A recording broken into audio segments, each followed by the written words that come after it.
I'm a plumber. I'm 48 years old. I'm not a clever man, and I am the least suspicious husband you will ever meet. My wife had been bringing another man into our bed for 4 months before it even occurred to me to wonder about it. And in the end, I did not catch her because I got smart. I caught her because a customer showed me his video doorbell, and I stood there in his hallway thinking, that's a nice bit of kit.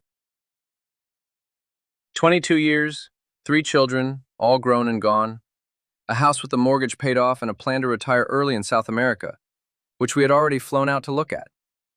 Then 11 months ago, my wife joined a baseball team, and every single thing I have just described came apart. This is not a story where I'm the hero. I want to say that now, at the start, so you can watch for the part where I stop being one. My wife is 42. She works in marketing on commission, and she is the good-looking one in this marriage by a distance. I have never pretended otherwise. She is the sort of person who lights up when a room notices her. She likes getting dressed up. She likes being complimented. In 22 years, I never once found that a problem, because it was pointed at me, and at the kids, and at the enormous Thanksgiving she cooked for 30 people every single year. The lockdown did something to her that I did not understand at the time. She worked from home for 2 years. She put on a lot of weight, and she hated it. And she worked at it, the home workouts, the diets, the app on her phone, and it did not shift. And that ground her down in a way I could not reach. I told her it was fine. I meant it. I have never been in shape myself. I think she heard that as me not caring. When the restrictions lifted, she needed to be around people again, and I thought that was healthy. We sat at the kitchen table and went through a website where you find local groups doing things. Hiking, running, a book club, a co-ed baseball league that met 3 times a week 15 minutes from our house. The baseball was the most convenient one. I want to be clear that we chose it together. I helped her sign up for it. I've thought about that a great deal since. I wanted to join too. My hours made it impossible. I'm a plumber, and the work runs long and late. I used to have my own outfit, and it ate me alive. So now I work for a friend, and I do the job and go home and let somebody else handle the rest. My wife calls me a workaholic. She's not wrong. I like finishing things. That is genuinely most of my personality, and it is going to matter later on. I remember her first game because she could barely walk afterwards. Everything hurt. I came in late and rubbed her feet and her legs for the better part of an hour while she talked, and she was lit up in a way I had not seen in about 3 years.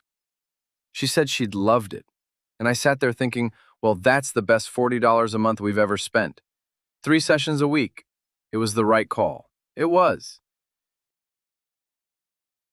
After a few weeks, there was a name in every conversation. Craig, best player on the team, and she could not stand him. That was the framing from day one. He was controlling. He flirted with every woman there. He badmouthed his ex-wife to total strangers. He'd been married and divorced more than once, and he drove a muscle car he would not shut up about. She told me all of this unprompted, repeatedly, over about a month. I did not think about it once. Then the complaints got more specific. He smoked, and after games he'd invite half the team round the back of the cars to smoke with him. These were people in their 40s behaving like 16-year-olds, she said. Then it turned out he wasn't only smoking it, he was selling it. He'd hand out samples, get people comfortable, and turn them into customers. Mechanic by day, dealer the rest of the time. She told me that as a criticism. I filed it as gossip. There was more, because apparently he never stopped talking about himself. Minor league once, on his way up, until an accident put an end to it. He was drag racing, which is exactly the detail you'd expect. Painkillers after that, and then the fast life, and then this. I asked her how she knew all this personal history about a man she found insufferable. She said he bragged constantly, and you couldn't avoid it. Everybody liked him, she said. Not me, obviously. Then she came home from a game smelling of weed. I asked. She said she'd been standing around with teammates afterwards and they were smoking. So of course she smelled of it, which is completely reasonable. That's not a lie. That's just what happens when you stand near people who smoke. So I let it go. And then it happened after every single game, 3 times a week, for weeks. And I still let it go, because I had already accepted the explanation once. It was the shower that ended that. She'd come back, gone straight in, and I joined her, and we were close, and I kissed her. And you cannot hide it in a mouth. I could taste it. I asked her right there, standing in the water, whether she was smoking it. And she said she'd tried it once because they were passing it round and it would have been awkward not to. Once. And the whole evening turned over. I lost my temper, and I almost never do. Not about the weed, about the hypocrisy. We have 3 children, 23, 21, and 18. And this woman had spent 15 years telling them that peer pressure is how you lose your life, that you do not do a thing just because the room is doing it. She had disciplined them for far less, and here she was giving me the exact excuse she had told them never to use, word for word.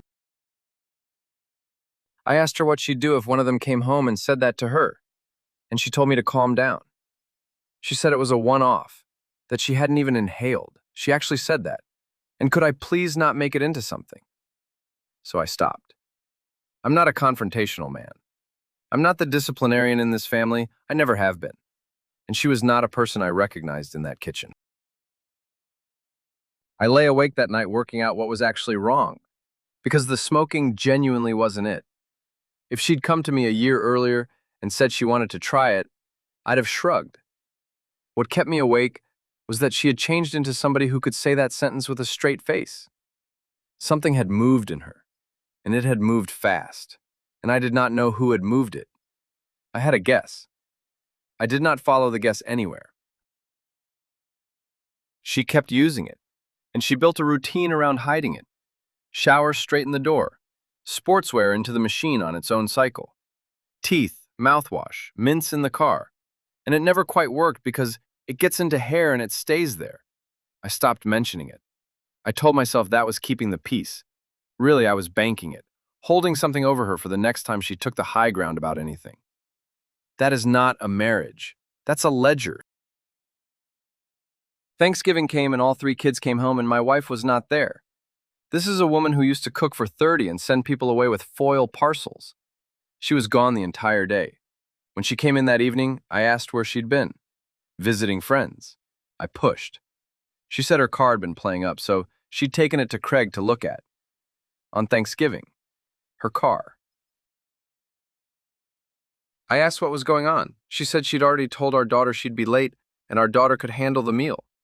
Then she said she felt sick and went upstairs to bed and left our 21-year-old trying to run a Thanksgiving on her own in a kitchen she doesn't know. The kids thought we were having marriage trouble. They thought all of this was about me and her arguing. I hadn't said one word to them. For the first time in 20 years, we ate Thanksgiving in a restaurant. I had to go up and talk her out of that bed to come with us, and she wanted me to tell the kids she was ill. I said, no, you can tell them yourself. Because what was I going to say? Your mother has some new friends, and she's been smoking with them since July, and she stopped doing anything else? She came. She made strange jokes all night and sat there like a hostage. In the car park afterwards, my daughter asked me, half joking, what I had done to her mother. Then she said the other thing. She said, she's lost a lot of weight, Dad. Is that what this is? And I decided, standing between 2 parked cars, to tell her the truth. New team, new friends, and she's been smoking with them for 4 months. My daughter laughed. She actually laughed, because it was that far outside the woman she knew. The kids went home, and I sat my wife down and said, this cannot continue. You are 42 years old, and you are behaving like a 19-year-old with no rent to pay.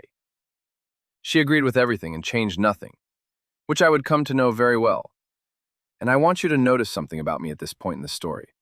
5 months in, and the thought that she might be sleeping with him had still not entered my head.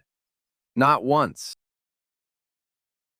The trouble properly started with a text message from a bank. We keep a joint account for the household. Groceries, utilities, the boring money. My phone buzzed on a job to tell me $1,200 had gone out of it, and the account was now overdrawn. I called her, no answer. Called again, nothing. I finished what I was doing, canceled my afternoon, told my mate I'd make it up to him, and drove home. There was a car parked on my street that I had never seen before, a 1964 Pontiac GTO. And here's a small piece of bad luck for the man who owned it. I love old cars. Always have. I can tell you the year of a GTO from behind at 40 miles an hour.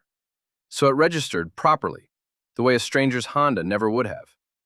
I parked in my own driveway, behind my wife's car, and went to my front door. I opened the front door and heard someone leaving fast through the back of my house. I assumed it was her. Her car was there. She works from home now. Who else would it be? And I was still full of the $1,200, so I went straight through towards the back door to have it out with her. And as I reached for it, the back door slammed. Not closed, slammed from the outside. Then I heard the gate at the bottom of the yard. And that is the moment the day changed. Because you cannot get from my back door to that gate at a walk. You cannot see the gate from the door either. The way the house sits, part of the building is in the way. You have to actually go out into the yard to see who's coming or going. By the time I got out there and got the gate open, the street was empty. I stood in my own backyard and I could smell it. Fresh. Somebody had been standing exactly where I was standing, smoking, within the last few minutes. Not a burglar. Burglars don't stop for a smoke. And then my wife called my name from inside the house, so I went back in. She had wet hair. She had just come out of the shower, in the middle of a Tuesday afternoon, with $1,200 missing. I asked who had been smoking in the backyard. She said nobody had been there, that she had smoked out there earlier because she knows I hate it in the house, which was an answer designed for a man who hadn't heard the gate. I told her I did not believe her. I said 5 months of this, and now you're letting people into my house. And then I asked her straight out if she was having an affair. She reacted like I'd asked her in a foreign language. Total bewilderment, offense, the works. So I moved to the money. Where are the $1,200? And she said she had lent it to a friend who was in trouble, and the friend would pay it back as soon as they could, out of the household account, without mentioning it. I asked her whether her friend was under the impression that she was a bank. That evening I did something I had never bothered to do in 22 years. I went through the joint account line by line, going back. And she was not putting her share in. A big part of what she earns is commission, so her income moves, but she was paying in about 1/3 of what she should have been, and had been for months, which is why an overdraft I'd never seen in my life had appeared. So I checked her hours next. She was working the absolute minimum she could work and still have a job. That's what she'd been doing with all that time at home. I asked her what was actually happening, and I got a wall of it.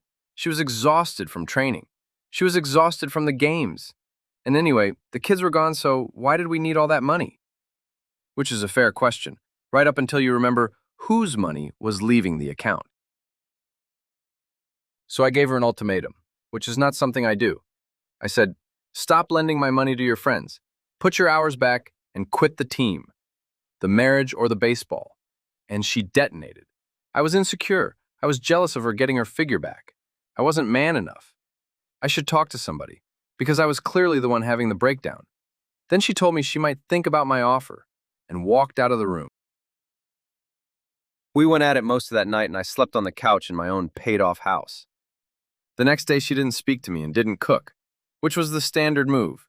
Wait for me to apologize, and then carry on exactly as before, with the $1,200 quietly never mentioned again. It had always worked.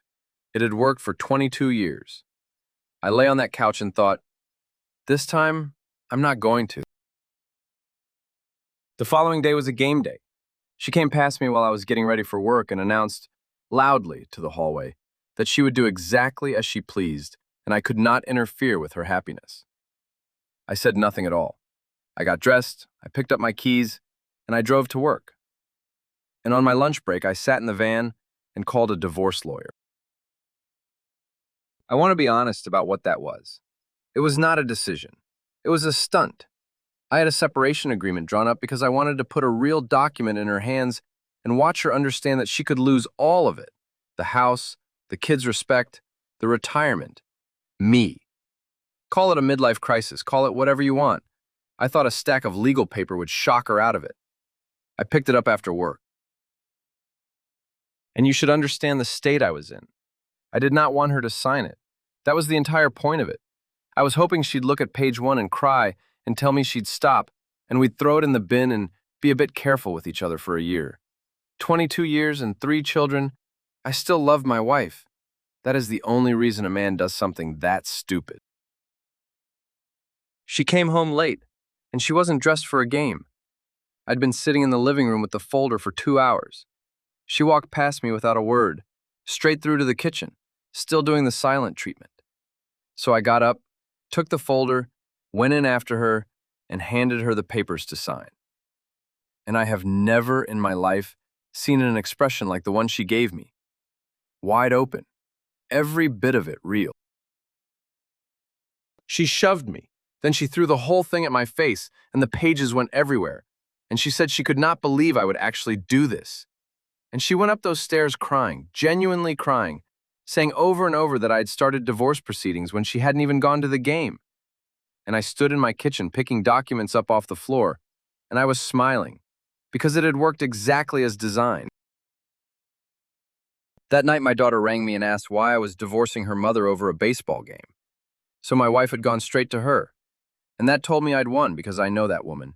She was far too proud to beg me herself, so she'd sent our child to do it. I told my daughter what she'd seen at Thanksgiving with her own eyes. I did not say the word affair. And my daughter said something that stayed with me. She said, "I really don't think she's having an affair, Dad. I think she's lost. Work through it with her." We were on that call for over an hour, and I let a 21-year-old talk me round because she was saying the thing I wanted to be true. That is the 4th or 5th time in this story where somebody handed me the truth and I chose the comfortable version. I'd like to say it was the last. The next morning she was up before me and there was breakfast and a lunch made for me to take. She had not made me a lunch in about 6 months. She apologized for all of it. She said she'd sat with herself and understood what she'd been doing. And I said, "You have 1 month. If you're still smoking and still with those people in a month, I file. And the money goes back in the account." She agreed to everything. The following evening, she told me more, and some of it I think was true, that her work had been mauled by the pandemic, and she was under real pressure, that my hours meant she was alone in this house all day, that she had been looking for a way out of her own head, and the team gave her one, and then the weed gave her a better one. And then she said she'd been depressed for years and on medication for it, and I hadn't known. She said that since she started smoking, she'd been needing the tablets less. I sat with that. I'm a plumber, not a doctor. It's not impossible, and I could see a version of the last 11 months where a frightened woman found the only thing that switched her brain off, and I had been standing in the kitchen shouting about peer pressure. So I softened. I asked again about the man in the backyard. She said there had been nobody there. That one I did not believe. And then in the same conversation, she asked me not to be upset. It might take her a while to put the $1,200 back because she hadn't lent it to a friend. She'd spent it on weed. $1,200 of household money in about 6 weeks. I did not say what I wanted to say because she was mid-confession and I wanted the confession more than I wanted the argument. I wanted my wife back. That was all I wanted. The next few days were almost normal. I made my peace with the smoking. If it genuinely held her depression down, fine. I'd rather that than the alternative. What I could not make peace with was who she was buying it from, because the people who sell it are not the people who sell tomatoes. Our state doesn't allow it, so she kept it hidden, and I stopped challenging her about it, which she read as having got away with it. Then one evening we were watching television and her phone went, and she answered it and walked into the next room, and I could hear her laughing through the wall. Not a friend laugh, a performance. She came back after a few minutes and sat down, and I asked who that was, and she went stiff and said it was just a friend. And the thing that had been standing in the corner of that house for 11 months finally turned around and looked at me. A few days later, I came home early and opened the fridge for a beer, and there wasn't any. 2 of us live here. Our kids have their own places. My wife does not drink beer, so either she'd cleared a shelf or something, which she hadn't, or somebody had been sitting in my house drinking it. And once you have had that thought in your own kitchen, you do not get to put it down again. Christmas came and she was better. The kids noticed and said so. Much better than Thanksgiving. Mom seems more like herself. And I nodded along and thought, This is a performance with an audience and an end date. I hoped I was being unfair. In January, she went back to all of it, sleeping half the day, working the minimum, and smoking so much that she was hazy by the afternoon. The month I'd given her had come and gone, and I had said nothing. Then my birthday, 48. This is a woman who threw me a surprise party for years, who organized the restaurant and the cake and rang all my friends. Nothing. No card, no present, no dinner. My 3 kids rang me. She didn't know what day it was. That evening I told her she'd forgotten my birthday and she was genuinely shocked. She'd put it in her calendar, she said, and she'd just lost track. And she apologized, and she meant it, and that was almost worse. 2 days after that, I was on a job at a customer's house, and we spoke through his front door while I was standing on his path.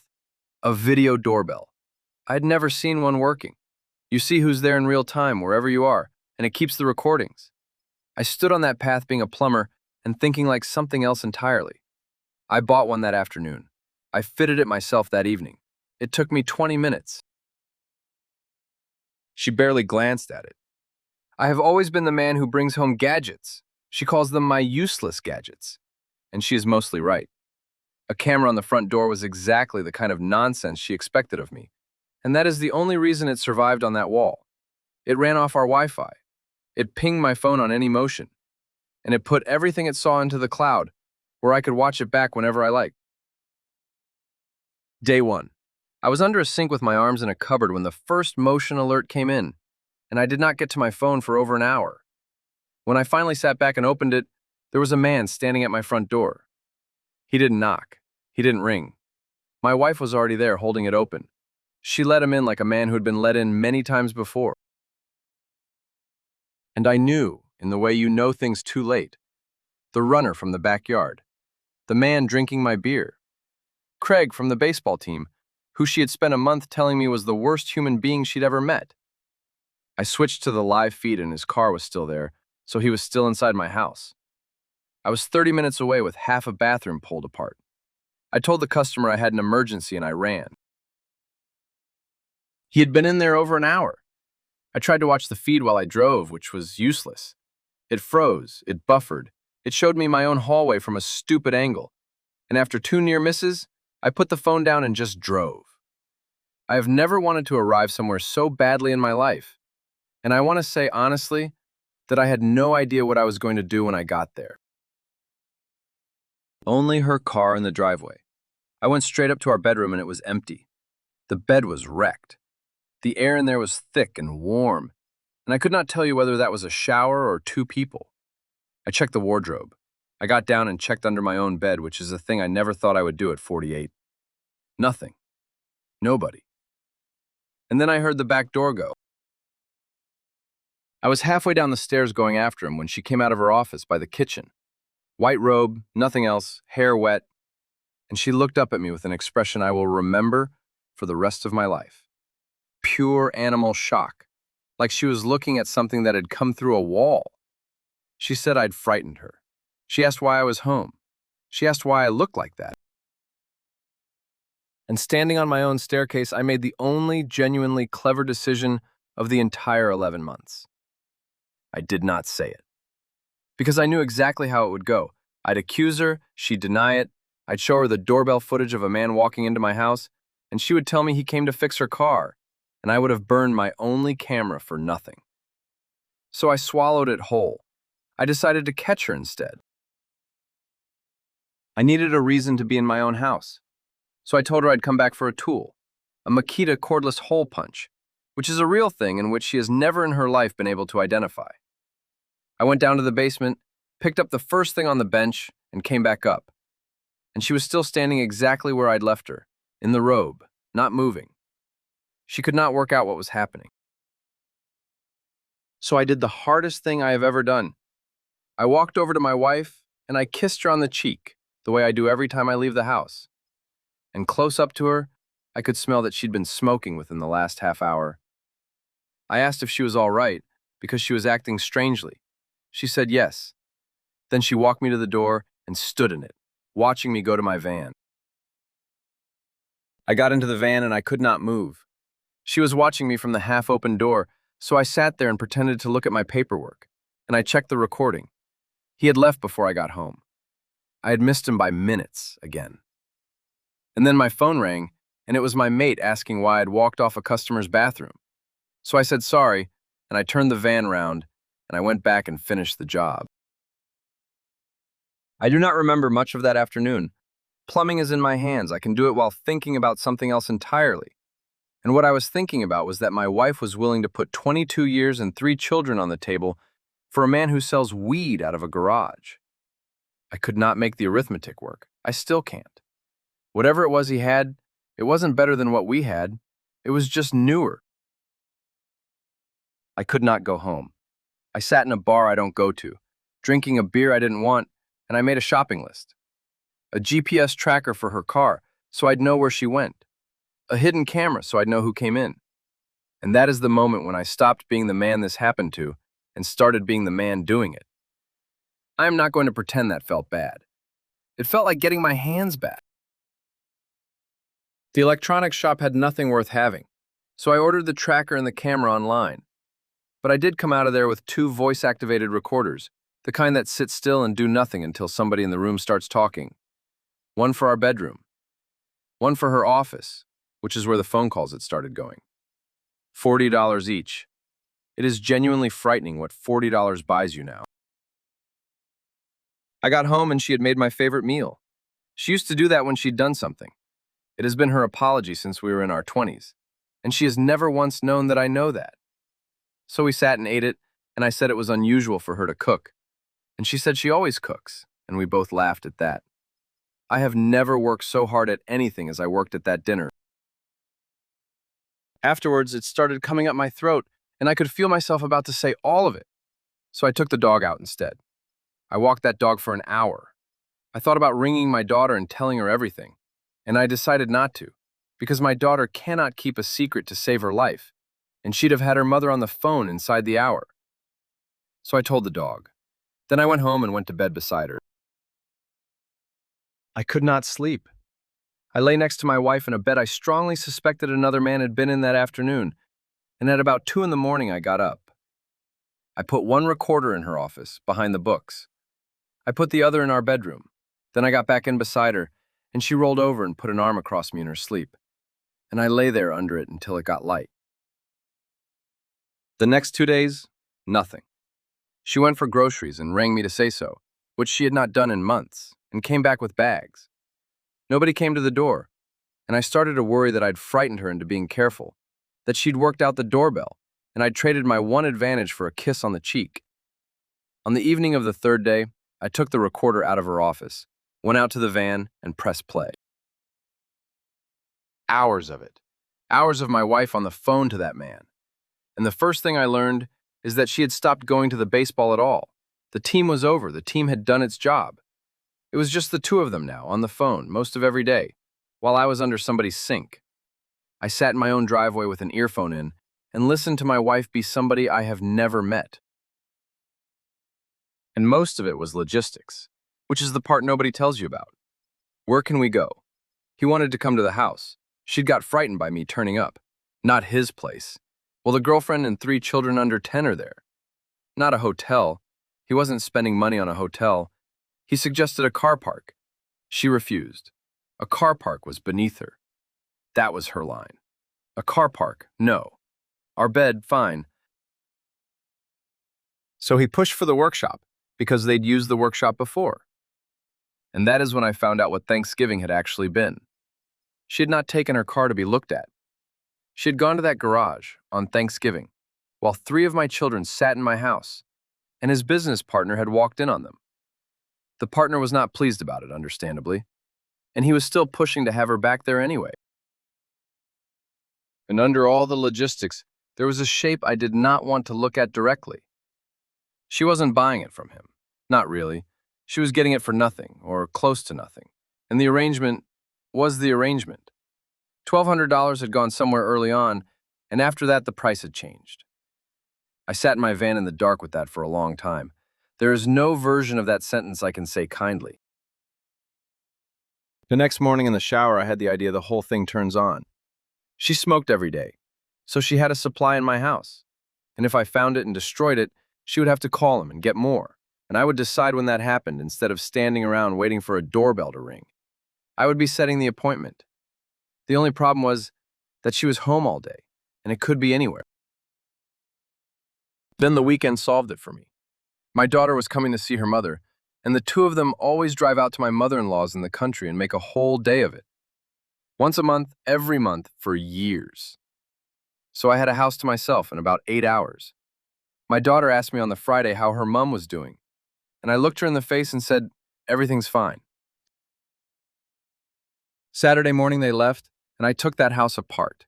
Every cupboard, every drawer, the toilet cistern, inside the speakers, the pockets of every coat she owns. I went through my own home like a man who has done this before, and I am not proud of how good at it I turned out to be. By 4 in the afternoon, I had found precisely nothing, and I had genuinely started pricing up what it costs to hire a dog. I was on the couch about an hour before sunset when it landed on me. She smokes in the backyard. Her man leaves through the backyard. She hides it where the smell already lives, outside. I went out with a torch, and I did not have to look for long. A Ziploc bag and a grinder, buried, in a place she must have walked past 3 times a day. I stood there holding it, and I felt, for about 10 seconds, magnificent. I took it inside, tipped the whole lot down the toilet, and flushed twice. Then I put the empty bag and the grinder back in the hole exactly the way I'd found them, and patted the soil down and washed my hands. And then I moved the hidden camera. It had been going in the living room. It went out to the backyard instead, tucked up where you would not see it unless you already knew, pointed at that patch of ground. They came back on the Sunday evening, and I was a model husband all evening. Then when she'd gone up to bed, I went out and put the tracker on her car. 2 minutes with a torch in my mouth. And that was the set finished. A camera on the front door, a camera on the back, a recorder in her office, a recorder in our bedroom, and a tracker on the car. In my own house. Around my own wife. On the Monday, I went back to the same divorce lawyer. And this time, it wasn't a stunt. I laid all of it out, the affair, the recordings, the camera, the tracker, and I asked the question I've been carrying around like a winning ticket. How do we use this? He said, we don't. This is a no-fault state. All you can put in front of a judge is irreconcilable differences. Her behavior cannot be punished. It cannot even be mentioned. So I sat in the car park outside that office and understood that 11 months of the most careful work I have ever done was worth precisely nothing in the only room where it counted. Every hour in the van with an earphone in, every night lying next to her, all of it legally invisible. My lawyer said the paperwork would be ready the next day. I remember thinking, then what exactly have I been building this for? I did have an answer. I didn't like it. Because there was one thing left that a court could touch, and it was mine. The house is paid off. The joint account has $4,000 in it. But the retirement is real money. She has about $45,000 in a plan she barely paid into, and I have around $870,000 in mine. 22 years of marriage.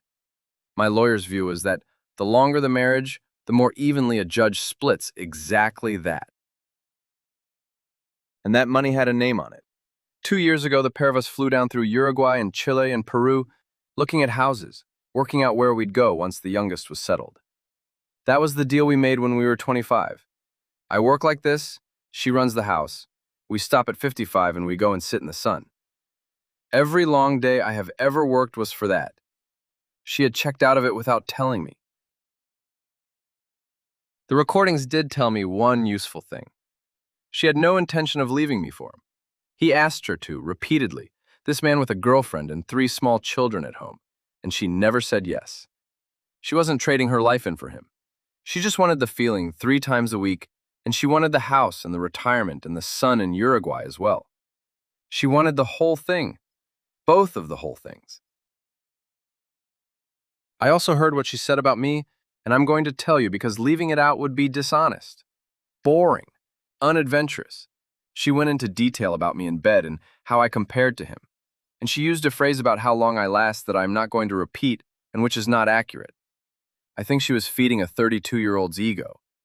I sat in a van in the dark and listened to my wife of 22 years do it. 32. That was the other thing off the recordings, and it caught me out. I'd assumed he was one of the 40-somethings from the team. He was 10 years younger than her and 16 younger than me, and he complimented her constantly, which is the entire trick. I've since read enough to know it's a type. A younger man, an unhappy woman in her 40s, and a self-esteem you can get a hand under. It is not complicated, and it does not have to be. I got his address off the plate on that GTO, and I drove past his house a couple of times, at the end of a working day, the way you'd drive past anything. There was a girlfriend. There were 3 children in that yard, all under 10. And I sat at the end of that road with my engine running and understood that whatever I did next, there was a woman in that house who was going to find out something, and it would not be from him. The tracker put her at an address for 30 minutes one afternoon, and when I drove out to look at it, it was a mechanic's shop with a 1964 Pontiac GTO parked in front of it. So I parked 3 blocks down and I waited. I watched him close up the shutters with another man and stand out front smoking. And I sat there in a work van comparing myself to him, item by item, and losing, which is a thing I'd advise against. I keep a pistol in that van.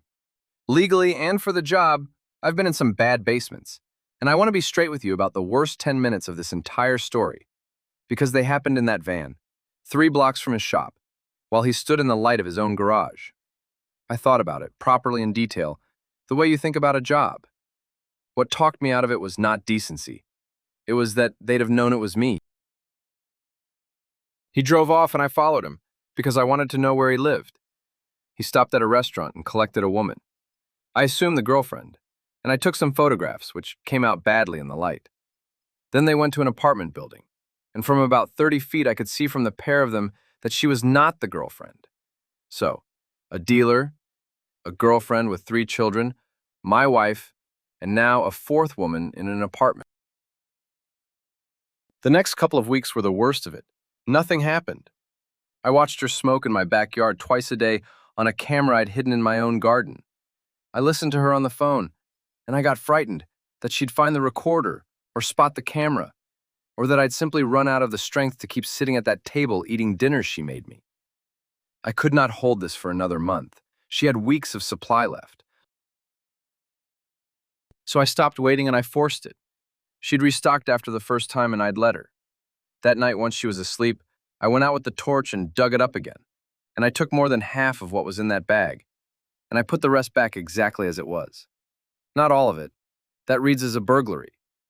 Half of it reads as a woman who has been smoking more than she thought. It would run out inside a week.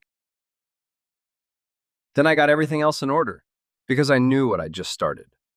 Bank records, statements, the deed, the retirement paperwork, all of it copied and out of that house. I watched her on the camera the next morning hunting through that soil, standing up, looking around the yard, absolutely furious. And then she went inside and picked up her phone.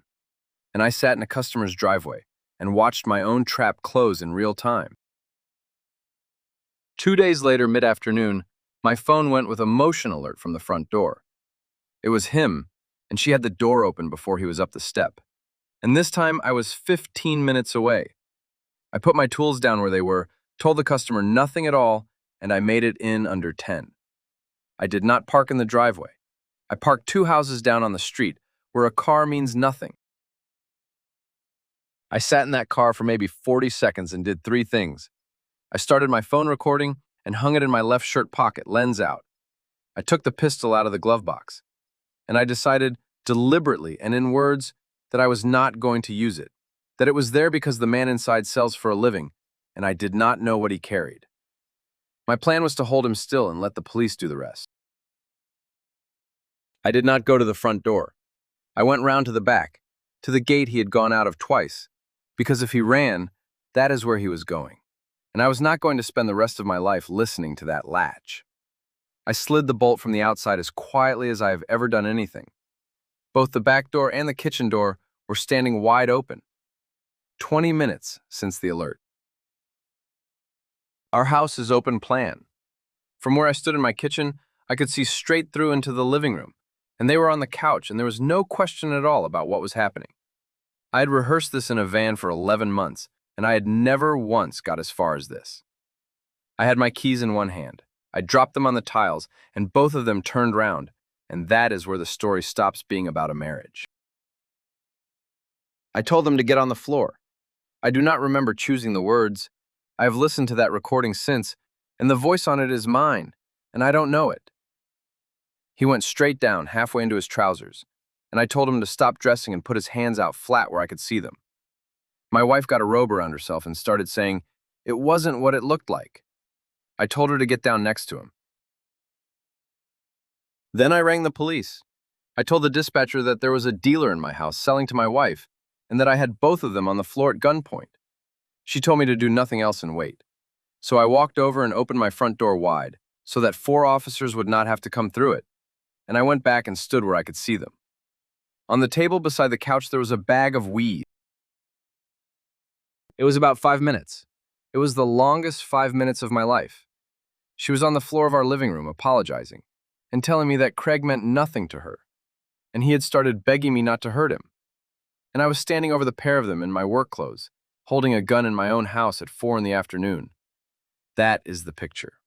I had 11 months and a lot of patience, and that is where all of it arrived. And then, while I was waiting, I did the thing in this story I would take back. I rang my daughter on video.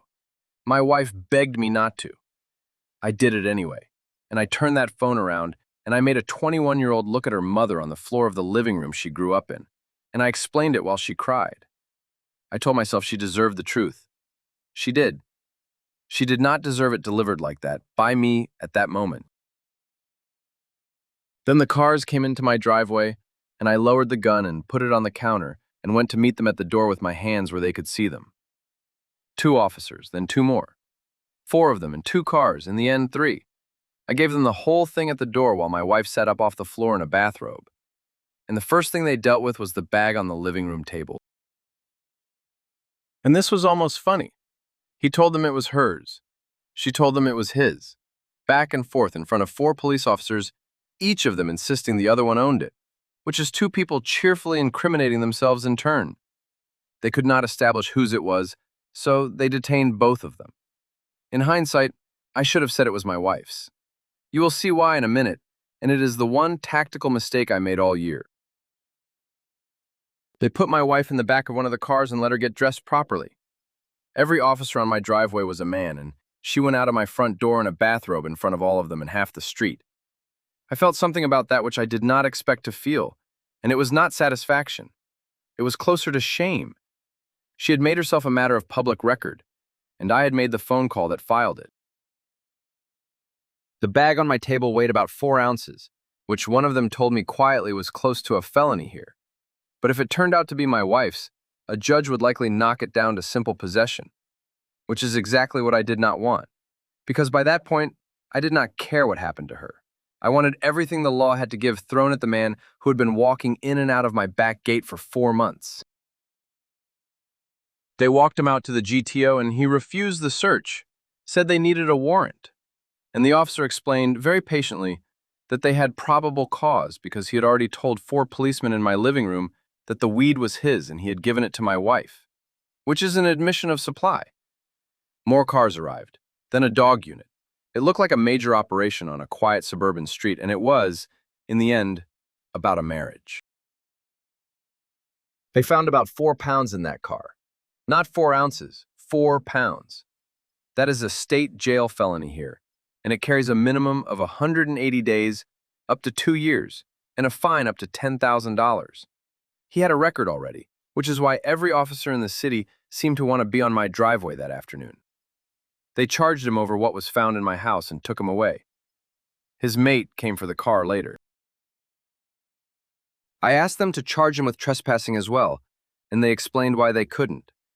Infidelity is not a crime, and he was not trespassing because the woman who lives in the house invited him in. She was released the same evening, and I stood in my own hallway and had to take in the fact that a man could come into my home, get into my bed, drink my beer and leave through my gate, and the only law he had broken was about a plant. She came back from the patrol car, went straight up to our bedroom, and locked the door. My daughter rang and said her mother had been trying to reach her all evening, and she would not pick up. She asked me what had happened, and I told her all of it, and she cried the whole way through, and there was nothing in it I could soften. I told her I'd hired an agent, and we'd be selling the house. She said she'd come next week. That evening, I sat downstairs while my wife sat upstairs, in a house we had paid off together, and I understood that 22 years had finished that afternoon at about 4:10. There are no heroes in this story. Not her, obviously, not him, and not the man who put cameras in his own garden, emptied his wife's bag into a toilet to set the timing, and then held a phone up so his daughter could watch. That is all me. I did all of that. I went out to a bar with a friend and we talked about anything else. And while I was there, my eldest rang. His sister had told him. He apologized for his mother, which is not his job, and he said he'd back whatever I decided. 23 years old. He's living with his girlfriend now. I used to be the one giving him advice about all this, and sitting on that bar stool, I could have used some of it back. She wanted to talk. I said, not until you've signed. She said, let me explain first, and then I'll sign, and hinted she could drag it out for years if I didn't. I told her that if she wanted a public divorce, I would take it as far as it goes, and she believed me, because I have never once threatened anything I wasn't going to do.